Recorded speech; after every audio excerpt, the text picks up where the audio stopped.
In this video, we're going to be learning how to build an amazing infinite scrolling gallery that looks really neat and has a bunch of effects. So when you go and hover over any of the images, you see that the image scale up, and also it is completely responsive. So it works amazing with different screen sizes as well. So I found this recently on CodePen and I really wanted to teach you guys. So yeah, kudos to the real author. And so yeah, without any delay, let's get started and let's learn how to build this using just HTML and CSS. In our index.html file, we start by adding the broiler template and linking our style.css file. And inside this body, we start by creating a div with the class of gallery that is the main container for the entire gallery. Now inside this, we're going to create different rows that will hold our different images.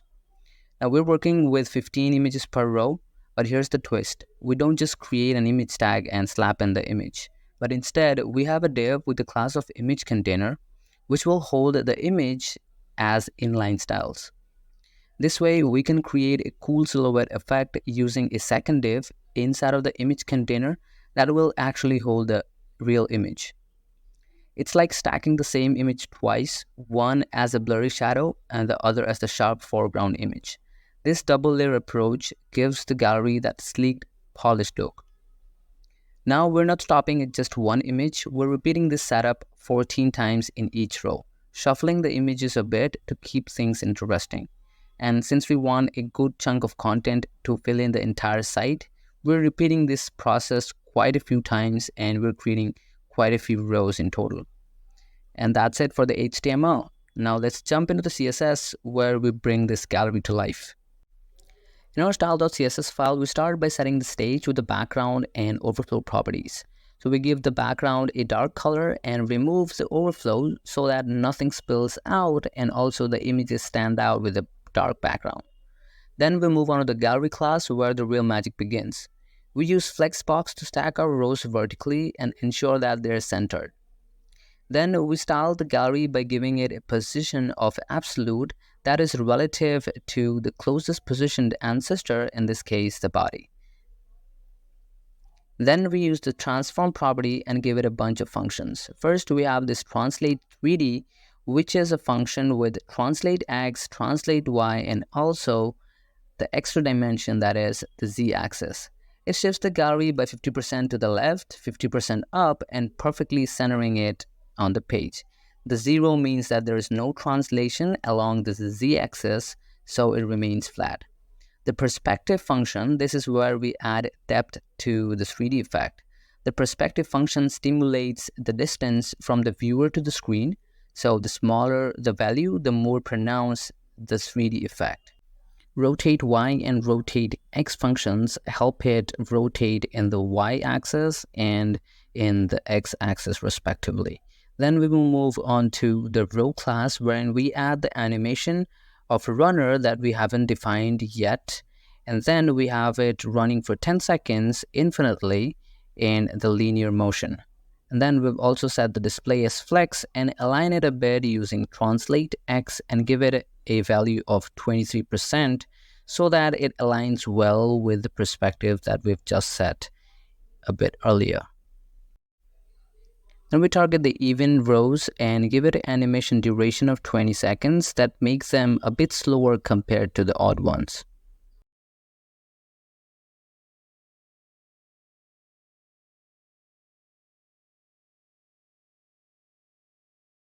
Next up, we move to the image container class. This is where we set up the image to look its best within the gallery.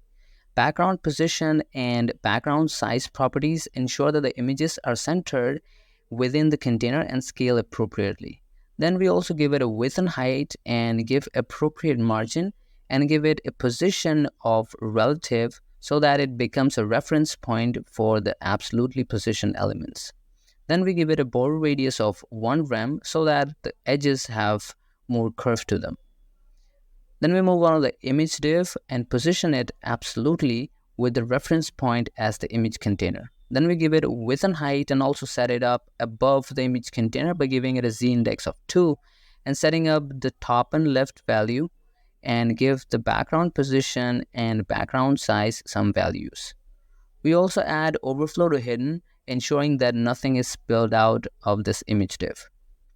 Then we add the hover animation, which on hovering the image container, we have the image get scaled up a bit, which makes it look really neat and cool. Then we target the after element inside of the image, and we have this filter blur, and also we reduce the opacity by 0.8. Then we target the after element and give it a content of blank, since whenever we're dealing with the pseudo element, you need to leave the content as empty string. And then we target the background as inherit, making it inherit the image of its parent, that is the image container. Then we give it a display block as its display property and give it a width and height, and also give the border radius as 50%. And then we give it top value and set it up as position absolute. Then we also style the background size as cover.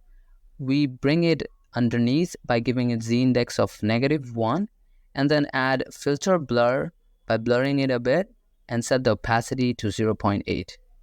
Then we move on to the runner keyframes or the animations that we have, and set the transform with translate x to -10.4%.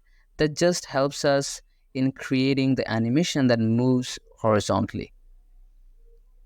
And so there you have it. By combining these 3D transform perspectives and some clever positioning, we have a basic image gallery that looks visually stunning with infinite scroll experience.